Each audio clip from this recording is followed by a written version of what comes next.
In this lesson, Ahluwalia is expressing his views, his feelings when he went to Mount Everest. How he felt when he was climbing the Mount Everest. In this lesson, he is also saying that there is a Everest outside where we can reach. That there is also a Everest inside us which we have to reach, and that is more difficult than the Mount Everest. So he is expressing in this lesson his feelings and whatever he felt when he was climbing the Everest.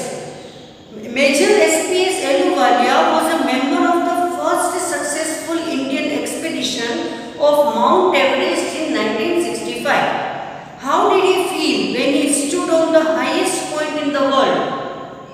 The summit means the peak of the hill or Everest. Here it is saying. So he was saying that when he was standing on the peak of the Everest, that time how he was feeling. Let us hear his story in his words. Climbing the summit and then the more difficult task of climbing the summit within. In this lesson, he is going to say that to climbing the summit and to climb the summit which is inside us, that is more difficult task. Of all the emotions which surged through me as I stood on the summit of Everest, looking over miles of panorama below us, the dominant one I think was humility. The physical in me seemed to say, thank God, it's all over. However, instead of being jubilant, here was a tinge of sadness. Was it because I had already won the ultimate in climbing and there would be nothing higher to climb and all roads hereafter would lead down? Let's first see the meanings of this lesson. The first meaning is surge, means arose suddenly and intensely. Panorama, view of a wide area. Jubilant, very happy because of success. Exhaustion means fatigue. Defied, frustrated. Delays means fixes a rope. Here in the first paragraph, Ahluwalia is saying that now when all the emotions which surged, which arose suddenly in my mind, is when I was stood in the summit of Everest, looking over miles of panorama below us, when I was looking a wide area below me, that time the feelings which was arising inside me is the dominant one I think was humility. The feelings was humility. The physical in me seemed to say, thank God it's all over, because physically it is very much difficult to climb the Mount Everest. So as I was on the peak of the Mount Everest, that time physically I was saying to thank God that now I am on the peak. But however, instead of being jubilant means because of very happy because of success.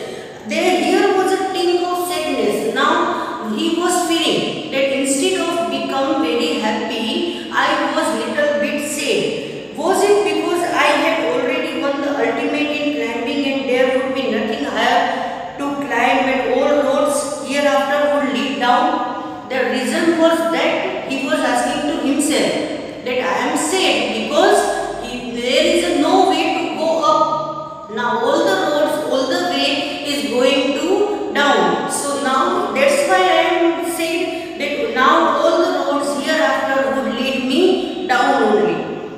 By climbing the summit of Everest, you are overwhelmed by a deep sense of joy and thankfulness. It is a joy which lasts a lifetime. He is saying that when you are on the peak of the Mount Everest, that time the feeling of joy is within you and the feeling of thankfulness is also you are having. It is a joy which lasts a lifetime and it will be lifetime memorable because we cannot forget that how we climbed the Mount Everest. The experience changes you completely. The main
within us. That is not easy and not comfortable to climb on it. When getting down from the summit, once the physical exhaustion had gone, I began myself the question why I had climbed Everest. Because when he was climbing down, that time all the exhaustion had gone. Obviously, because he was happy to reach on the peak of the Mount Everest. Why did the act of reaching the summit have such a hold on my imagination? He is asking to himself that why the act of reaching there, that is holding in my imagination. Why till now, when I was not going to Mount Everest that time, till that time, why the imagination to climb on the Mount Everest was hold in my mind. It was already a thing of the past, something done yesterday. With every passing day, it would become more remote. And then what would remain? Would my memories fade slowly away? Obviously, because he is saying in this paragraph that as I was coming down, it was going to be a memory, just like that yesterday or 2 days before or 1 month before. So day by day, it will be only a memory to climb on the Mount Everest. Then one question arises in his mind. Then would my memories fade slowly away? That slowly my memory also will be fade away. Then why I climbed the Mount Everest? All these thoughts led me to question myself as to why people climb mountains. It is not easy to answer the question. The simplest answer would be, as others have said, because it is there. It presents great difficulties. Man takes delight in overcoming obstacles. The obstacles in climbing to mountain are physical. Here he is saying that the question which arises in my mind that why people are going to Mount Everest and they climb the mountains. And the reason is very common, that the simplest answer that people is giving is that because it is there. And because the people like to face the great difficulties, great obstacles. Man takes delight to overcoming obstacles. The obstacles in climbing the mountain are physical. A climb to summit means endurance, persistence and willpower. He is saying that to climb the summit, it means that persistence, endurance and willpower. The demonstration of these physical qualities is no doubt exhilarating, as it was for me also. Exhilarating means very exciting. To reach on the summit it was the very exciting task, and those same like for me also. It was also excited to me to climb on the Mount Everest. I have a more personal answer to the question. From my childhood, I have been attracted by mountains. I had been miserable, lost, went away from mountains in the plains. Mountains are nature at its best. Here he is saying that mountains is the best part of the nature because it is so beautiful, it is so strong, and it says us that they are rough, then also they attract us because there are trees, and sometimes it is covered with trees and sometimes with somewhere with snow. So he is saying that mountains are nature at its best, and when I was in the plain, that time mountains always attracted me. Their beauty and majesty pose a great challenge. Pose here means create. And like many, I believe that mountains are a means of communion with God. Here he is saying that the mountains are the best communion with God. You can communion with God where if you are on the mountains. Once having granted this, the question remains, why Everest only? If somebody had granted that why we climb the Mount Everest, that the second question arises in my mind, in others' mind, that why Everest only, why not other mountains? Because it is the highest, the mightiest, and has defied many previous attempts. It takes the last ounce of one's energy. It is taking the small amount of all one's energy. And it is a brutal struggle with rock and ice, because we know that Mount Everest is not the easy easy. It is the very difficult task to climb on the Mount Everest. So might be that it is the highest because of its mightiest. People like to climb on the Mount Everest. It is a brutal struggle, means violent struggle with the rocks and with ice. Once taken up, it cannot be given up halfway, even when one's life is in stake. Even if one's life is in stake, then also he cannot leave the idea to climb on the Mount Everest. The passage back is as difficult as the passage onwards, and then when the summit is climbed, there is the exhilaration, the joy of having done something. The passage which is going ahead and the passage going back is both is very difficult task, but once who reached on the summit of Mount Everest, that time, that feeling is very excitement, and it have the joy to having something, done something. The sense of a battle fought and won, and the feeling is just like that we fought with a battle, in a battle, and at last we won the battle. There is a feeling of victory and of happiness also. There is a feeling that have a victory and also with a happiness. Now glimpsing a peak in the distance, I get transported to another world. I experience a change within myself, which can only be called mystical. Mystical means spiritual. By its beauty, aloofness, might, ruggedness, and the difficulties encountered on the way, the peak draws me to it as Everest did. It is a challenge that is difficult to resist. It was a challenge because the mountain was attracting me for its beauty, for its aloofness, for mightness, ruggedness. Because all of these qualities I was getting attracted across it. As towards it, it is a challenge that is difficult to resist, and this is the challenge which is very difficult to live. Looking back, I find that I have not yet fully explained why I climbed Everest. It is like answering a question: why you breathe, why do you help your neighbor, why do you want to do good acts. There is no final answer possible. Here he is saying that now to give the answer is as difficult as to give the answer that why you climb. To give the answer of that why you climb the Everest is as difficult that why you breathe, why you are helping to neighbors, and why you want to good acts. There is no final answer possible. So here he is saying, in these last paragraphs he is saying that how the Everest is difficult, but in even all these he is also attracting me, and because of its beauty, its ruggedness, its might, its aloofness, and I am trying to climb on the Mount Everest. And then there is the fact that Everest is not just a physical climb. The man who has been to the mountain top becomes conscious in a special manner of his own smallness in this large universe.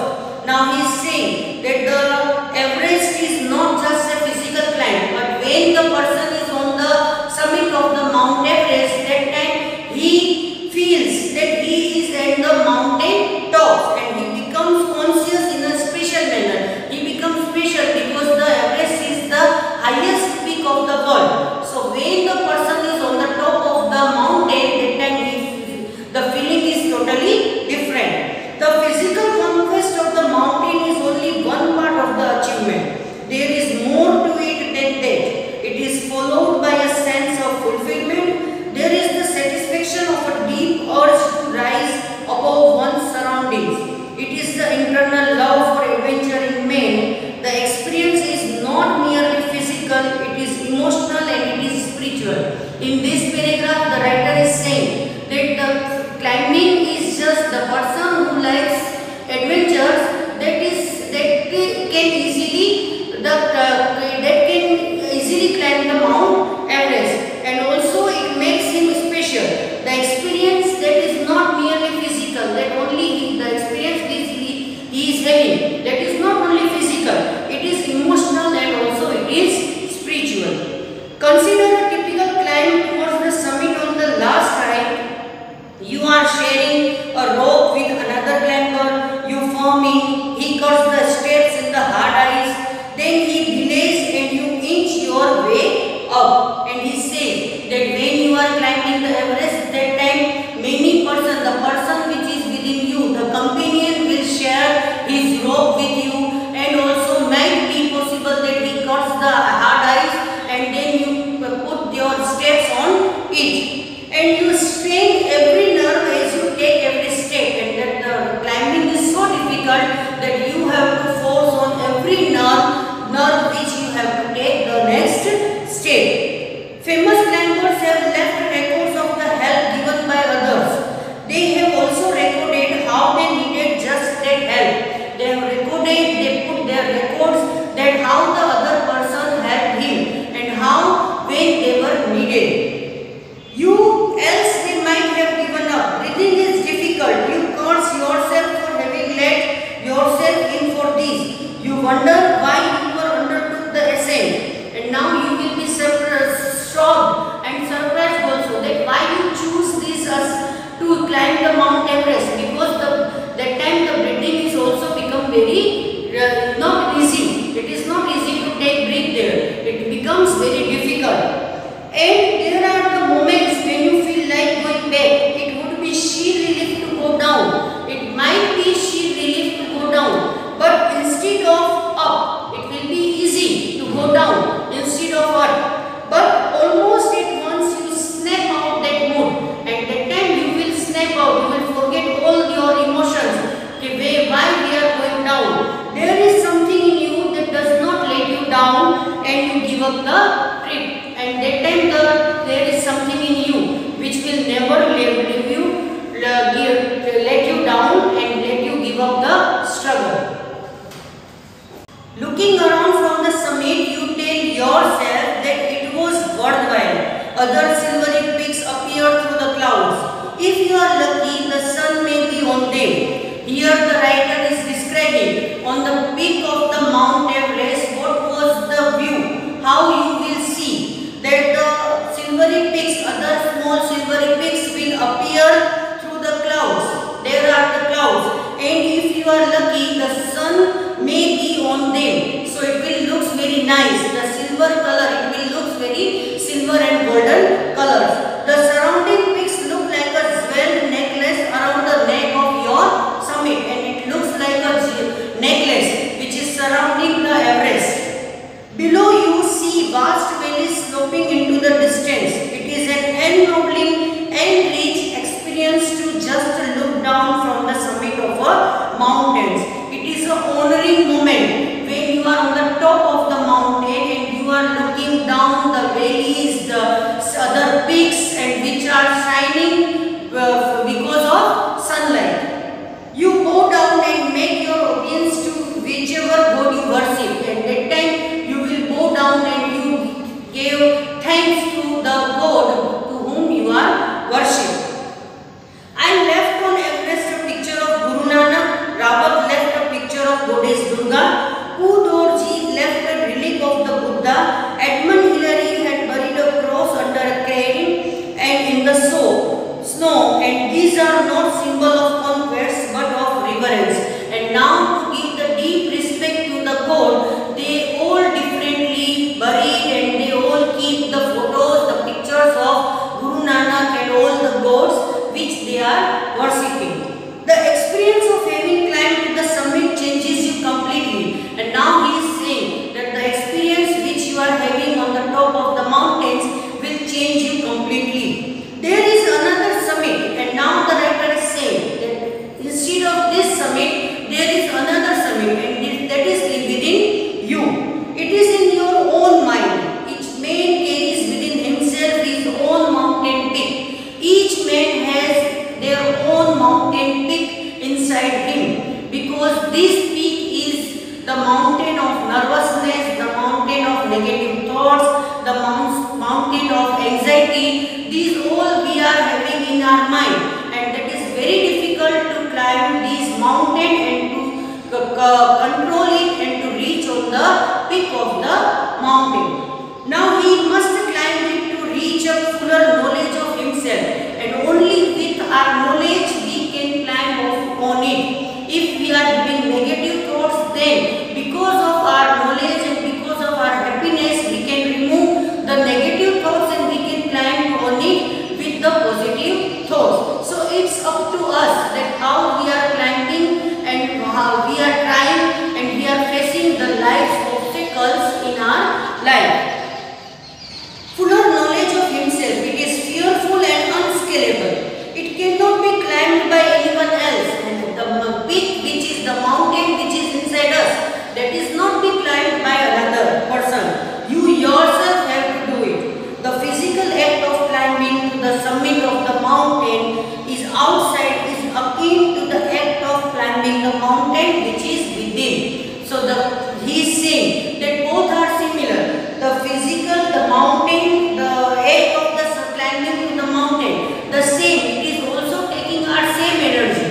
is same which we have to give to climb the mount which is inside us.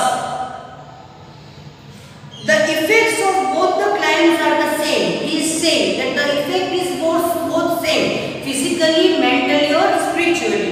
Whether the mountains you climb is physical or emotional or spiritual, the climb will certainly change you. Whatever you are climbing, the real mountain or the mountain which is inside you, both are having the same. The physical, spiritual and emotional acts, they both take same acts. But the climb will certainly, but he is saying that whatever you are climbing, that climb will certainly change you totally. It teaches you much about the world and about yourself. Both teaches us much about the world and about yourself. I venture to think that my experience as an Everester has provided me with the inspiration to face life's ordeals. Life's ordeals means painful experience. Resolutely, climbing the mountains was a worthwhile experience. The conquest of the internal summit is equally worthwhile. The internal summits are perhaps higher than Everest, and at last it is saying that the summit which is outside and within us, they both are equally same. But perhaps I think that the summit which is inside us is more difficult, that is outside. So in this lesson the writer is saying that how he felt when he was on the Mount Everest and how it is difficult to climb the peak which is inside us. So students, we know about the HSP Ahluwalia, which who wrote his experience about Mount Everest. In that lesson I will taught that. Fine. Now the poem is the Schoolboy, Unit 5. It is given in Unit 5. This is the poem for a boy, for a small child who is not happy because he has to go to school in early morning.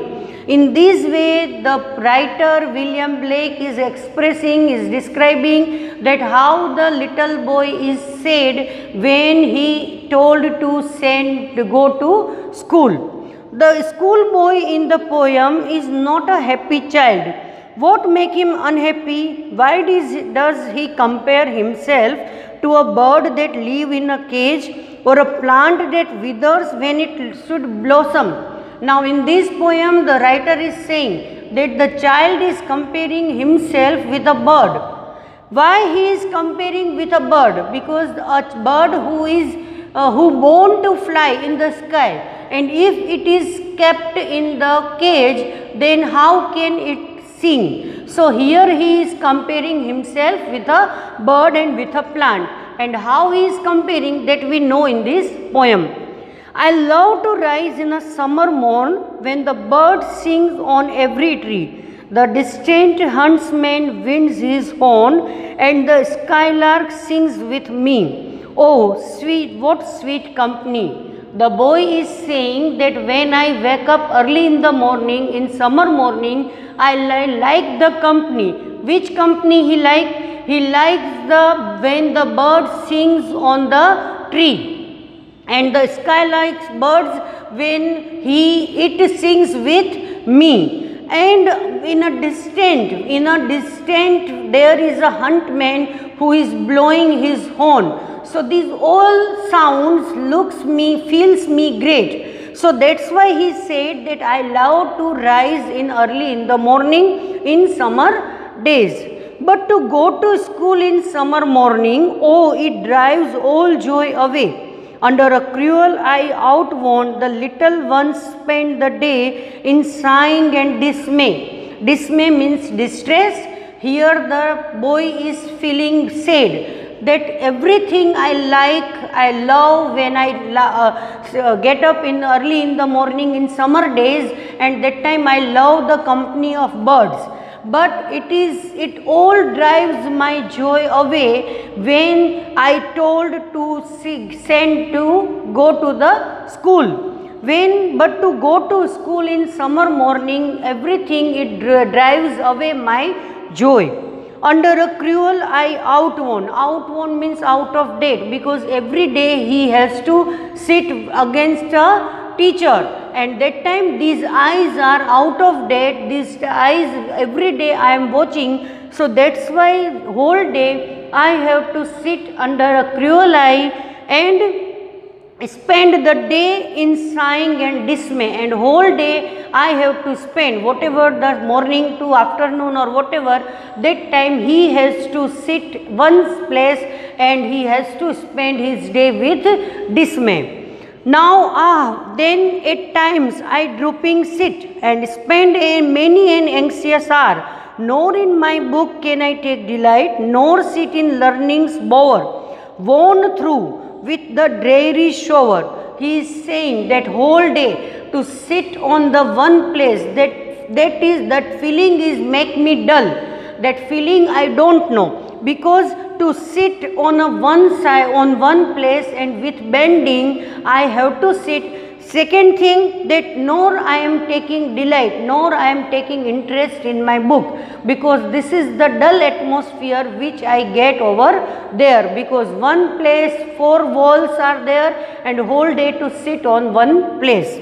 How can the bird that is born for joy sit in a cage and sing? How can a child when fears annoy but droop his tender wing and forget his youthful spring? In this paragraph the boy is saying that how a bird which born to fly, to enjoy the life, and it has to sit in a cage, and if somebody is telling him it to sing the song, then how can it possible? So same like me, to sit on a one place and to recite the poems, to recite everything whatever the teacher is saying, how it can be possible? And how it is possible that when the age is there to bloom, that time how it is possible that to drop his tender wing, the soft wing it has to drop, and it has to do whatever it is saying.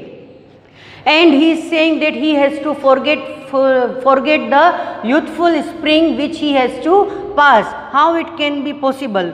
Oh father and mother, if birds are nibbed means that to stop or to destroy it an early stage or its development. Then if birds are nibbed and blossoms blown away, and if the tender plants are stripped of their joy in the springing day by sorrow and care's dismay. So here he is expressing again that how it can be possible when the soft tender plant waiting for the spring day to bloom, and that time it is distressed, means that it is pressurized, it is distressed and it is stripped, and it cannot bloom in his proper way. So it will be wrong with it and with the boy also, when in the early age the boy, the small child likes to enjoy the morning, likes to enjoy his life, and that time it is pressurized to go to school. So that is very wrong way. How shall the summer arise in joy or the summer fruits appear? If you will depress it, you will distress it, or you will destroy it in an early age, that time how this plant, how it will give you fruit in a summer days, means when they will grown up, when the child will grown up, that time what it will learn, how it is possible that he will give fruits according to the season, means he have the good development, how it is possible. So it will be good for them that instead of sending them to school, let them enjoy their life. So here it is the feeling of a small child who does not like to go to school. So in this poem it is saying. So students, I explained you the chapter number 5, in which the summit within, the writer is saying and expressing about his views and about his feelings and expression which he was having during when he was climbing to the Mount Everest. And in the second poem, the school boy, the boy is expressing his feeling when he has to go to school. So now here I end the session. Take care. Bye bye.